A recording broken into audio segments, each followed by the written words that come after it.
One of those first ministry updates I would like to share with you has to do with peace and justice working groups. As a people of God's peace, we want to find ways to express that peace in different ways in troubled spots in our world. We as staff can't do everything. We need support. And so we thought, what better way to support God's work of peace in the world than to have you folks do it? In other words, where is the energy to support what God is doing in the world in our midst? And so we called out of MCEC working groups focused around peace and justice themes or issues. So we said we will put together working groups and mandate them. And broad stroke, the purpose of these peace and justice working groups that we want to put in place is, one, to inform our congregations, provide education, provide information, and also at times mobilize us for advocacy or engagement with these peace and justice concerns as well. So if you turn to page 20 in your discernment documents, you will find there a description of peace and justice working groups. At the moment, we have one functioning peace and justice working group, and you're going to hear from them in a moment. It is the Palestine-Israel working group. The second group that we are about to strike is an Indigenous settler working group to work at some of the First Nation issues in our communities and in our country. If you have any interest and want to explore what engaging with that kind of a peace and justice working group would be like, please be sure to show up at the working group meeting at lunch tomorrow. You'll receive instructions tomorrow noon where to go. If you have interest in an Indigenous settler working group, show up, and Josie Winterfeld will be there, and I may be able to be there as well. And we would like to talk about inaugurating that working group. The Israel-Palestine working group, as I said, has already begun functioning and is based off the mandate provided to us by our nationwide body at the 2016 Assembly of Mennonites across Canada. And there we expressed concern for the issues of peace and justice in Palestine and Israel. That working group has already resourced 17 MCEC congregations by visits and educational events, already held a weekend educational workshop, has pursued advocacy on behalf of the wider church. And again, if you want to learn more about that, look for that lunch group tomorrow noon as well. But for the moment, Palmer Becker, a member of that working group, and Kathy Bergen, another member of that working group, will share a little bit about what they are doing this evening. Welcome.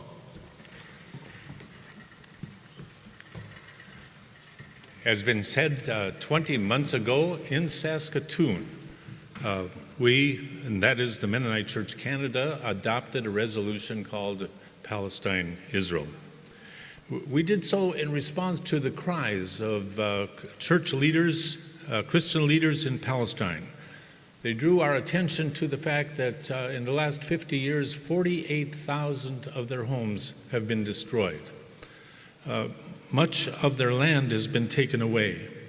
7,000 of their people, many young people, are in prison for political reasons. And 12,000 have been killed during this period of time. The resolution calls for that we reaffirm our commitment to the gospel of Jesus Christ, that we commit ourselves to prayer and to searching for ways to work for peace in partnership with people of both Jewish and Christian backgrounds, to recognize that we don't have all the answers, to go on learning tours to Palestine, Israel. There are several of those each year. To avoid products made by companies that are profiting from the occupation of the Palestinian lands, and to encourage the government of Canada to put pressure on Israel to end the 50-year-old occupation and to work for a just peace. That's a lot to work on, and we continue to engage it. To help implement the resolution, the Executive Board, now the Executive Council, appointed a working group composed of one representative from each of the 5 regions. The regions, in turn, have sought to form working groups in each of their areas.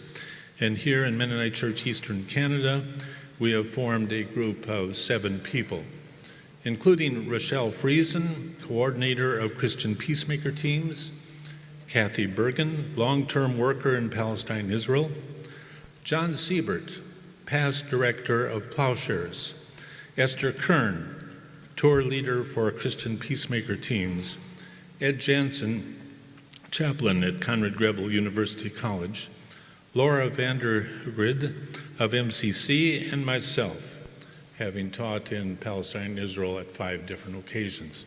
It's been a vigorous, interesting group to work with, and we want to report to you what has been done. We have done basically 5 things. We developed a 4-part PowerPoint presentation called Pathways for Peace and Justice on Palestine and Israel. It's actually a curriculum for your congregation to consider. We're encouraging congregations to use it in their educational settings, and you can check it out at our booth or come to our discussion group tomorrow. It has 4 parts: the Jewish people and their quest for a safe homeland; second, the Palestinian people and their quest for justice; and then asking the question, why should we be involved in this concern, in this conflict in another part of the world? And what should we do? In this resolution, we're not taking sides between Israel and Palestine.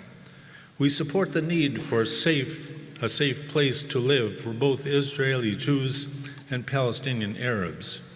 We grieve each time a life is lost, whether that is an Israeli Jew or a Palestinian Arab.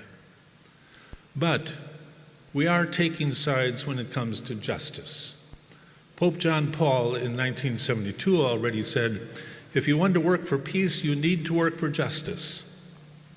And as Mennonites, we have believed that to stop violence in Israel-Palestine, we need to remove that which is causing the violence. In Palestine, Israel, it is the occupation and the way the Palestinian people are being treated in the occupied areas that is causing the violence. The resolution is suggesting a nonviolent way of stopping the injustice, and we believe that in the long run, this resolution will be good for Israel and for the Jewish people, because the only way Israel can live at peace among her neighbors is by ending that occupation and by taking bold steps towards justice.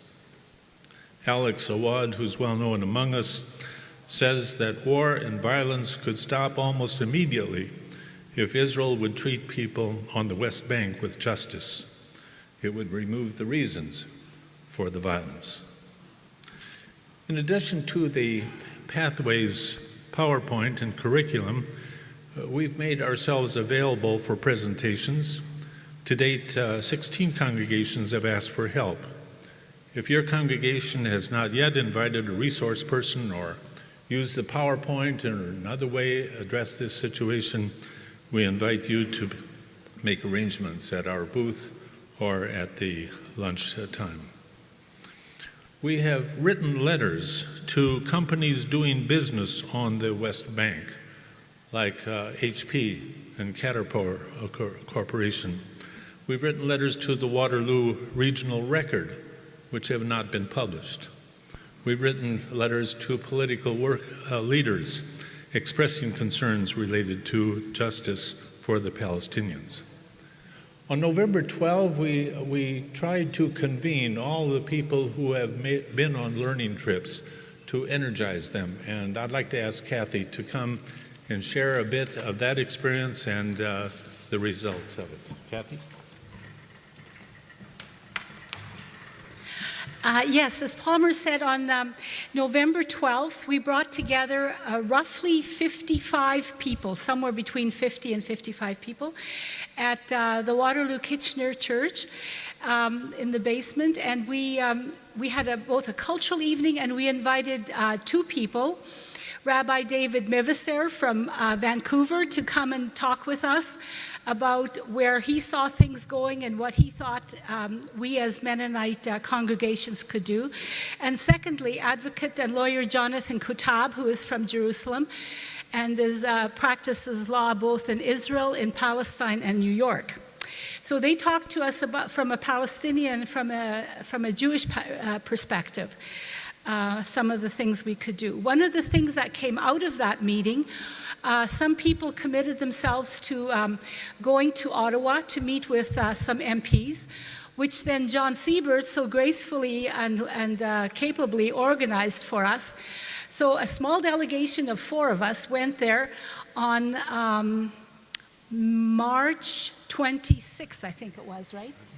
And we met with 7 MPs from all the different parties. And it just happened that Friday, 19 members of parliament and senators were going to Palestine to go on a tour and witness for themselves what was going on there. And that was a very productive day for us. We also met with some members from the Ottawa Mennonite Church the night before.